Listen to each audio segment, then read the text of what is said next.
আজকে আমি নিয়ে এসেছি সোয়াবিনের সম্পূর্ণ নিরামিষ একটা রেসিপি, যা গরম ভাত এবং রুটি দিয়েও খেতে পারবেন। তো তার জন্য দেখুন, এখানে আমি 1 প্যাকেট সোয়াবিন বড়ি নিয়েছি। আসসালামু আলাইকুম, আসার মিনি কিচেনে সকল বন্ধুদের স্বাগত জানিয়ে শুরু করছি। তো এই সোয়াবিন বড়িগুলো এখন আমি গরম পানির মধ্যে ভিজিয়ে নেব। তার জন্য দেখুন, এখন আমি সোয়াবিনের মধ্যে দিয়ে দিচ্ছি ফুটন্ত গরম পানি। ফুটন্ত গরম পানি দিয়ে আমি একটা চামচের সাহায্যে সয়াবিনগুলো একটু পানির সাথে বেশ ভালো করে মিশিয়ে নেব। এতে করে সয়াবিন বড়িগুলো বেশ ভালোভাবে ফুলে উঠবে। বেশ ভালোভাবে পানিতে সয়াবিন বড়িগুলোকে মিশিয়ে নিয়ে এখন আমি ঢাকা দিয়ে 10 থেকে 15 মিনিটের মতো রেখে দেব। 10 থেকে 15 মিনিট রাখার পর আমি ঢাকনাটা খুলে নিলাম। আর সয়াবিনগুলো দেখুন বেশ ভালোভাবে কিন্তু ফুলে উঠেছে গরম পানিতে ভিজিয়ে রাখার কারণে। এভাবে আপনারাও সয়াবিনগুলোকে কিছুক্ষণ গরম পানিতে ভিজিয়ে রাখবেন, দেখবেন এরকম সুন্দরভাবে ফুলে উঠবে। তো এখন আমি এগুলোকে পানি পাল্টে বেশ ভালো করে ধুয়ে পরিষ্কার করে নেব। তো দেখুন বেশ ভালো করে ধুয়ে পরিষ্কার করে নিয়েছি সয়াবিনগুলোকে। তারপর এখন আমি সয়াবিনের মধ্যে যে বাড়তি পানিটা আছে সেই পানিটাকে দেখুন এইভাবে হাত দিয়ে চেপে বেশ ভালো করে সয়াবিনের মধ্যে পানিটাকে আমি বের করে নেব। এভাবে বেশ ভালো করে পানিটাকে চেপে বের করে নিতে হবে। দিয়ে আমি দেখুন একটা প্লেটের মধ্যে নিয়ে নিচ্ছি। আর সবগুলো সয়াবিন আমি এইভাবে পানিগুলোকে চেপে বেশ ভালো করে বের করে নেব। দিয়ে আবারও প্লেটের মধ্যে নিয়ে নেব। এইভাবে আপনারাও সয়াবিনগুলোকে বেশ ভালো করে চেপে সয়াবিনের মধ্যে পানিটাকে বের করে নেবেন। তো দেখুন সবগুলো সয়াবিন আমি একইভাবে পানিগুলোকে চেপে বের করে নিয়েছি। আর কতটা পানি বের হয়েছে দেখুন। এইভাবে পানিটাকে বের করে নিতে হবে। দিয়ে এই পানিটাকে আমি এখন ফেলে দেব। আর সয়াবিনগুলোকে দেখুন সবগুলো সয়াবিন একইভাবে আমি চেপে পানিটাকে বের করে নিয়েছি। এভাবে সয়াবিনের পানিটাকে বের করে নিতে হবে। তারপর আমি গ্যাস অন করে কড়াইয়ের মধ্যে দিয়ে দিচ্ছি বেশ কিছুটা সর্ষের তেল। তেলটাকে কড়াইয়ে খুন্তি দিয়ে ছড়িয়ে বেশ ভালো করে গরম করে নেব। তেলটাকে বেশ ভালো করে গরম করে নিয়ে তারপর আমি এর মধ্যে দিয়ে দিচ্ছি কেটে রাখা একটা মিডিয়াম সাইজের আলু। আর দিয়ে দিচ্ছি সয়াবিনগুলো। দিয়ে দিচ্ছি সামান্য নুন। আর দিয়ে দিচ্ছি সামান্য হলুদের গুঁড়ো। দিয়ে আমি নাড়াচাড়া করে আলু আর সয়াবিন বেশ ভালো করে ভেজে নেব। আর আলুটাকে আমি দেখুন ছোট ছোট সাইজ করে সয়াবিনের মতো করে কেটে নিয়েছি। আর এখানে আমি একটা আলু ব্যবহার করেছি। আপনারা চাইলে আলুর পরিমাণটা বেশি দিয়েও রান্নাটা করে নিতে পারেন। আর আলুর পরিমাণটা কম হওয়ার কারণে আমি আলু আর সয়াবিন একসঙ্গে ভেজে নিচ্ছি। আপনারা যদি বেশি পরিমাণ রান্না করেন সেক্ষেত্রে আলু আর সয়াবিন আলাদা আলাদা করেও ভেজে নিতে পারেন, কোনো অসুবিধা নেই। তো আলু আর সয়াবিন আমি বেশ কিছুক্ষণ একটু বেশ লাল লাল করে রং ধরিয়ে ভেজে নেব। বেশ কিছুক্ষণ ধরে ভেজে নেওয়ার পর দেখুন আলু আর সোয়াবিনের গায়ে সুন্দর একটা কালার চলে এসছে। এইভাবে করে আলু আর সোয়াবিনগুলোকে সুন্দর করে ভেজে নিতে হবে। তো এখন আমি আলু আর সোয়াবিনগুলোকে দেখুন একটা প্লেটের মধ্যে তুলে নিচ্ছি।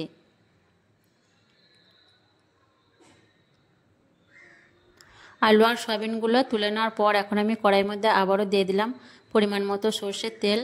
তেলটা গরম করে দিয়ে দিচ্ছি 2টো এলাচ, 1 টুকরো দারচিনি আর একটা তেজপাতা। দিয়ে নাড়াচাড়া করে ফোড়নটা একটু ভেজে নেব, যাতে ফোড়ন থেকে সুন্দর একটা গন্ধ বেরিয়ে আসে। তো ফোড়ন থেকে সুন্দর একটা গন্ধ বেরিয়ে আসার পর দিয়ে দিচ্ছি 1 চিমটি হিং। আর দিয়ে দিচ্ছি 1 চা চামচ আদা বাটা। দিয়ে নাড়াচাড়া করে একটু ভেজে নেব। আর রেসিপিটা আমি যেহেতু নিরামিষ বানাচ্ছি তার জন্য আমি 1 চিমটি হিং ব্যবহার করেছি। আপনারা যদি পেঁয়াজ রসুন দিয়ে রেসিপিটা বানান তাহলে হিংটাকে স্কিপ করবেন, হিং ছাড়াই রান্নাটা করবেন। তো আমি নাড়াচাড়া করে একটু ভেজে নিচ্ছি। আদাটাকে নাড়াচাড়া করে ভেজে নিয়ে দিয়ে দিচ্ছি একটা ছোট সাইজের টমেটো কুচি। দিয়ে নাড়াচাড়া করে টমেটোটাকেও আমি ভেজে নেব। আর টমেটোটা ভাজতে এখানে আমি দিয়ে দিচ্ছি সামান্য নুন। এতে করে টমেটোটা তাড়াতাড়ি সেদ্ধ হয়ে যাবে বা নরম হয়ে যাবে। দিয়ে নাড়াচাড়া করে টমেটোটাকে বেশ ভালো করে নরম করে ভেজে নেব। তারপর দেখুন টমেটোটা কিছুক্ষণ ভেজে নেওয়ার পর বেশ ভালোভাবে টমেটোটা নরম হয়ে গেছে। টমেটোটাকে এইভাবে নরম করে একটু ভেজে নিতে হবে। দিয়ে এখন আমি এর মধ্যে কিছু গুঁড়ো মশলা অ্যাড করে দেব। তো এখানে আমি দিয়ে দিচ্ছি দেখুন খুব সামান্য পরিমাণ হলুদের গুঁড়ো। আর দিয়ে দিচ্ছি 1/2 চামচ লঙ্কার গুঁড়ো ঝালের জন্য। ঝালটা অবশ্যই নিজেদের পছন্দ মতো দেবেন।